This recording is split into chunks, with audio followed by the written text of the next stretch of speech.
There are people who do not qualify for free houses, people who cannot afford a bonded house, but still need a place to live.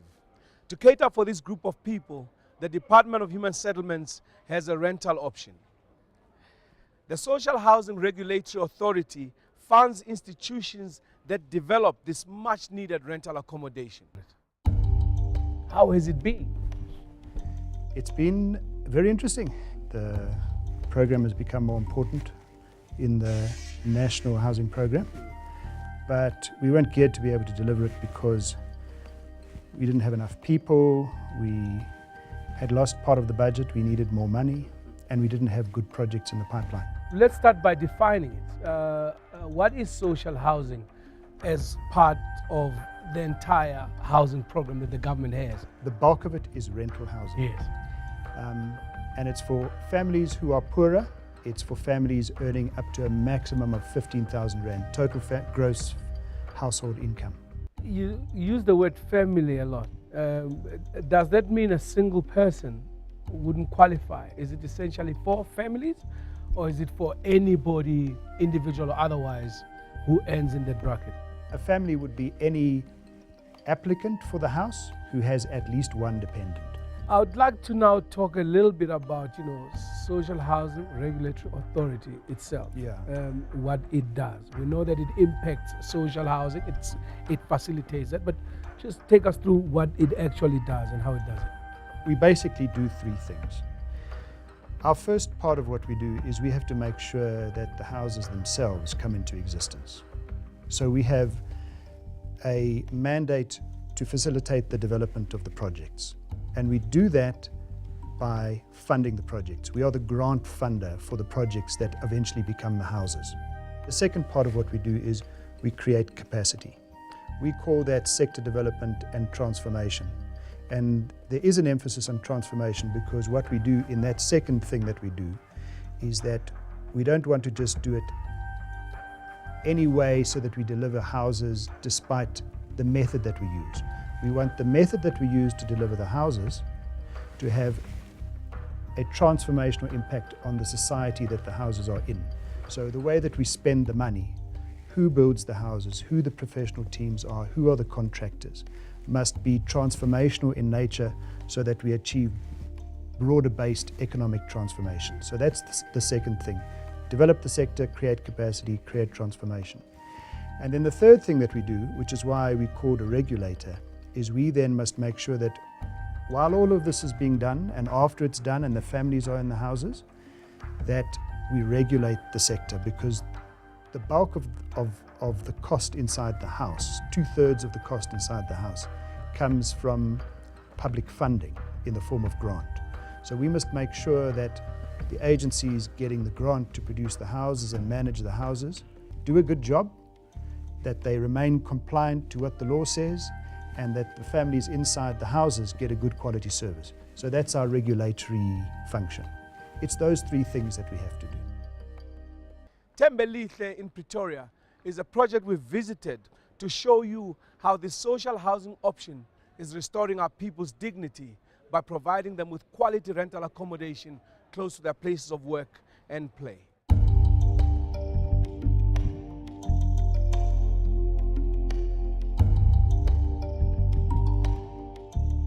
City Housing mandate is to ensure decent and affordable housing for those that are in the lower income bracket.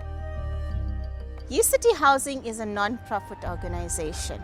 We try and accommodate those earnings between 1,500 to 15,000.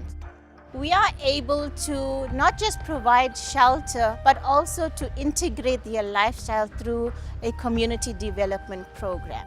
Overall mission is to ensure that the inner city is transformed and we provide urban transformation. A project like this takes between 10 to 12 years to come to realization. Thembelihle means hope. We want to give hope to the individuals that are in the city center. We want to provide for them a lifestyle that is easy, is cost effective, Most of the individuals that are residing at our Tembeliste project are living and working in the same vicinity. That provides you with cost savings on transport. We are trying to also integrate the Tembeliste project with some of the high schools and the preschools around, so families are able to spend more time together. Our main focus was to create an urban regeneration integrated with community development and also good security. We have 14 projects that are in operation. We're looking at 13 further projects, of which one is looking into upgrading existing projects, and this will enable people to have a greater integrated development on the community development side of social housing, and that's what's our next focus. As the administration manager of this project and as well of General City Housing, I have been involved in compiling the project packaging of Tembeliste, starting from the funding proposals that we had to send to all different funders. Tembeliste village is a complex of about 733 housing units. We have currently tenanted phase 1 and 2, 241 units, which consist of bigger families mainly, 145 2 bedrooms, 56 3 bedrooms, as well as 41 bachelors. Currently busy now with phase 3 and 4, which is about 492 units, 4 towers and 4 blocks of work-ups. In terms of managing this village, we've got the area manager and the housing supervisor who stays in the premises to make sure that the building is properly maintained. We've got 24-hour security on site and the cleaners that are in-house as well. We also have the gym facilities, the mini soccer field, and the play areas for small children.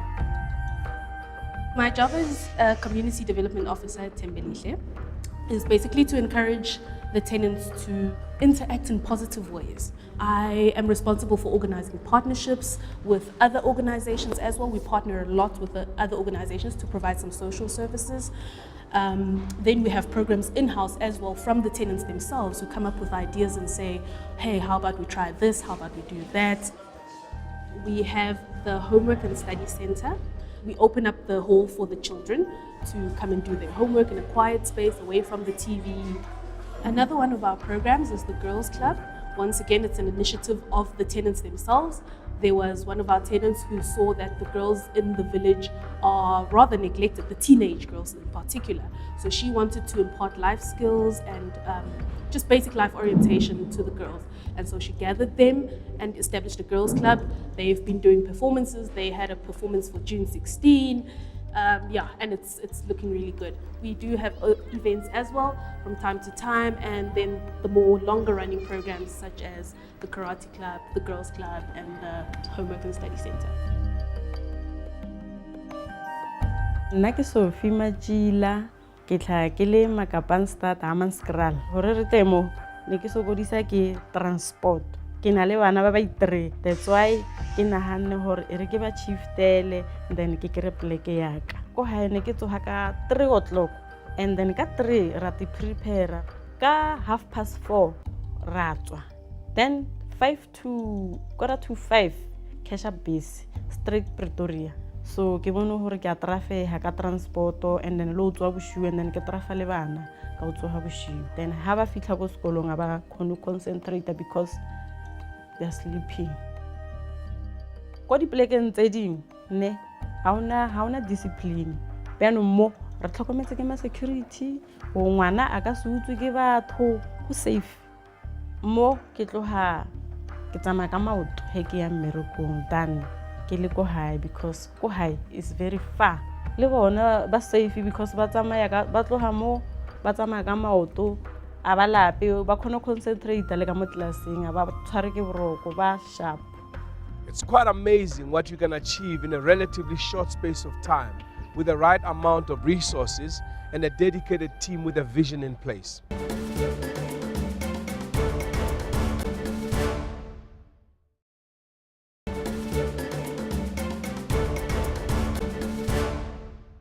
I'm more curious about the grant. Let's start by you telling us, who qualifies for the grants that the Social Housing Regulatory Authority gives out there. Okay, well, there are various grants. Obviously, the big one is the CCG grant, the Consolidated Capital Grant, the grant that's actually responsible for building the homes. There are other grants, sector development grants, to help entities reach that stage of maturity where they need to be in order to deliver. But the main grant is the CCG grant. In order to be eligible for that grant, you have to be an accredited SHI, as well as bring an accredited project. Do you actively help potential social housing institutions in terms of application, and where do they go to understand what needs to be done? Do you guys actively help them? We have devised a number of programs where we're going to be rolling out workshops across the country. We also, it's an open door, so you can come in at any time. All things done, I've got my documentation, I've filled in the application, I've done it well. How long on average is the accreditation process? The whole process should be rolled up within a period of 90 days, so sometimes shorter than 90 days. What project should I bring for accreditation? The project should be within a restructuring zone, first of all, so you can't deliver these projects anywhere in the country. It can't be out somewhere in a rural area. It has to be within an urban area, and those urban areas are ordinarily restructuring zones. So there's certain criteria that have to be met, and one of them is a restructuring zone. What's the biggest challenge in this area for the Social Housing Regulatory Authority? One of the challenges is actually delivering the units.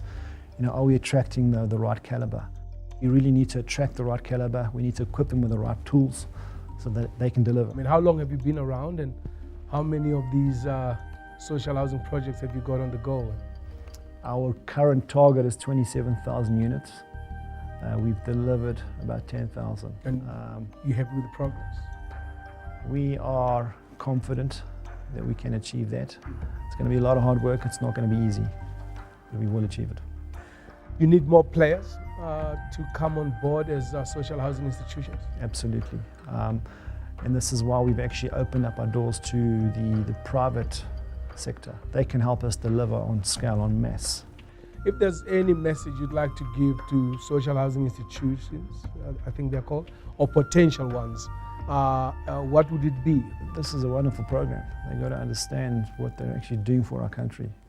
You're addressing those past injustices. You're remapping cities. You're providing families with homes and children with playgrounds and schools, and putting them in areas where they have easy access to those facilities they need. You contributed towards all of that. After such a stringent but necessary accreditation process, the bar is set to produce social housing of a really high caliber. After the break, we visit Ekurhuleni.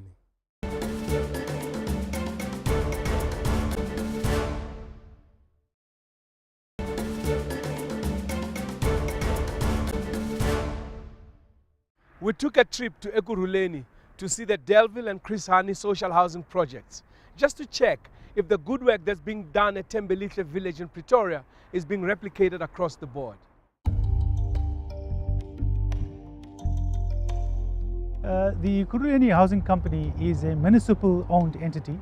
It's owned by the city of Ekurhuleni, who is the 100% shareholder, and we enjoy a beneficial relationship being part of the city. Part of our mandate is to support the city in the delivery of rental and social housing. And part of this development is about how we densify the city, how we bring people closer to job opportunities, and how we link transport opportunities to where people live. Our relationship with the Shra has grown, and it's become more beneficial in the last few years. I think while the Shra is grappling with its own internal processes, we are also learning in terms of compliance, how we deal with capacity building, what support in terms of investment we can get from the Shra, etc.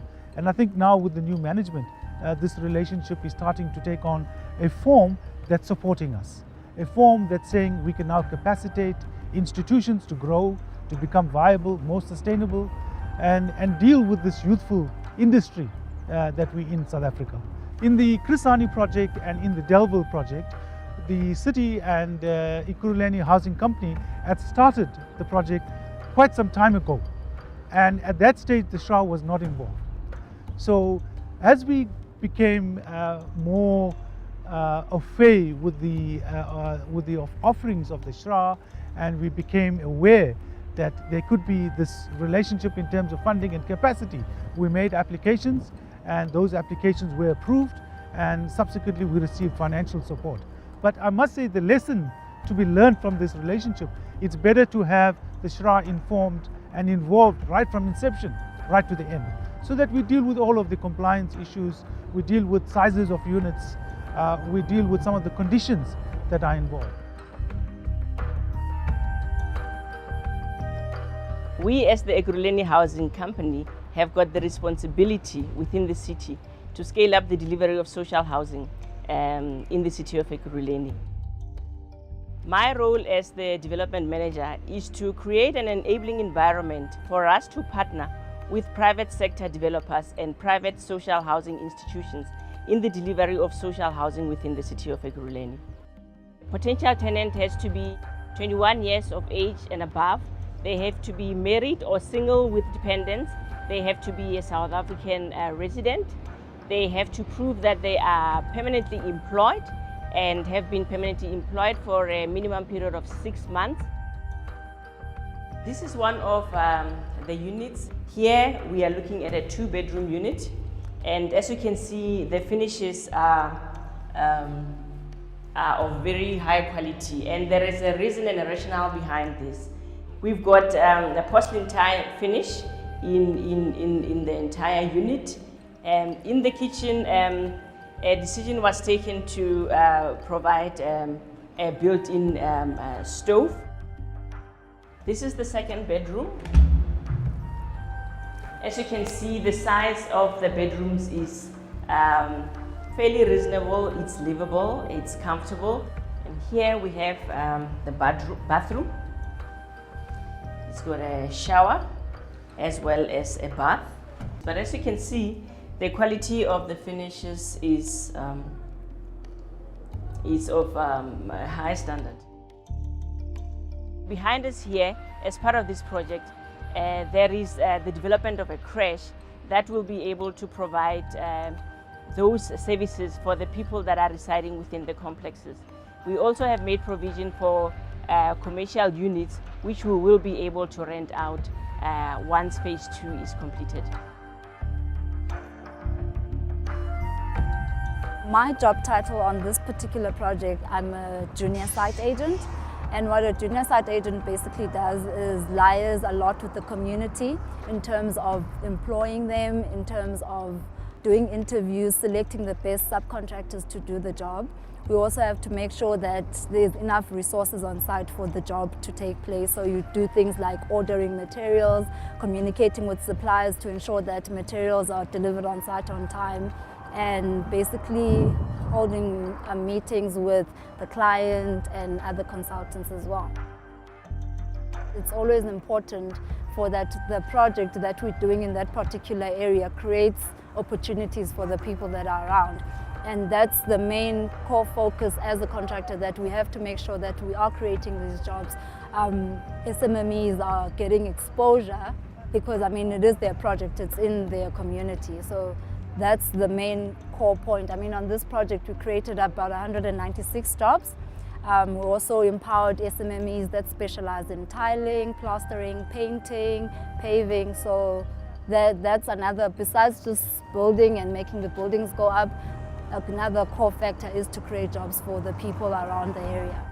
There's nothing more fulfilling than working on a project, going through the adrenaline, the pressure, and being able to complete the project without giving them quality, first of all, and being able to do the work without people getting injured or having to close down sites. So being able to firstly deliver to the client, giving them the best quality, that has been very fulfilling to me. And just being able to drive past the project once everyone has moved in, that for me is very fulfilling. Families, children are playing, and you can point out at a project and say, at least I was part of that, I made a difference. Because these walls are going to stand for another 50 years. So that's the fulfilling part about my job.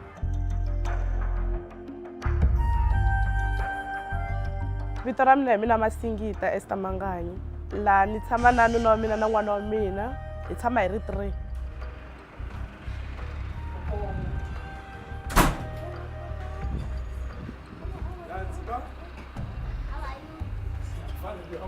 It's good. Alright. Before ntanta tshama la ani tshama eParoville kona kwala around Jimiston aka Mkhukhu.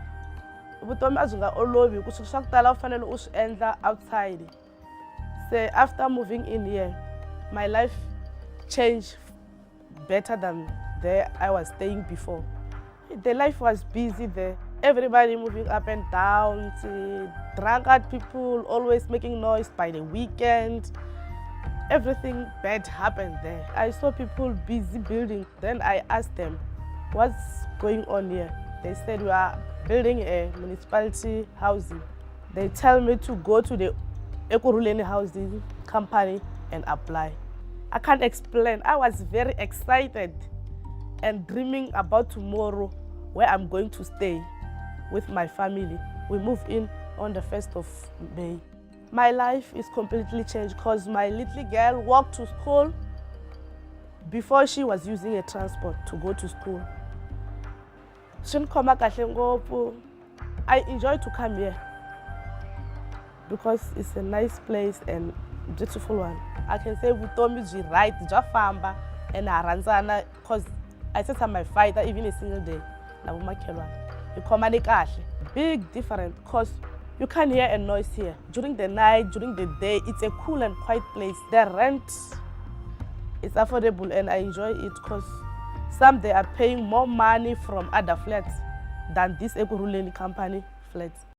Having built well in excess of 3 million houses and given them away for free to the poor, it is tempting to say the Department of Human Settlements work here is done. But I'm constantly amazed and inspired by how many other solutions, like the rental accommodation, the department has to give even more people a leg up in life. Join us again next time as we break new ground.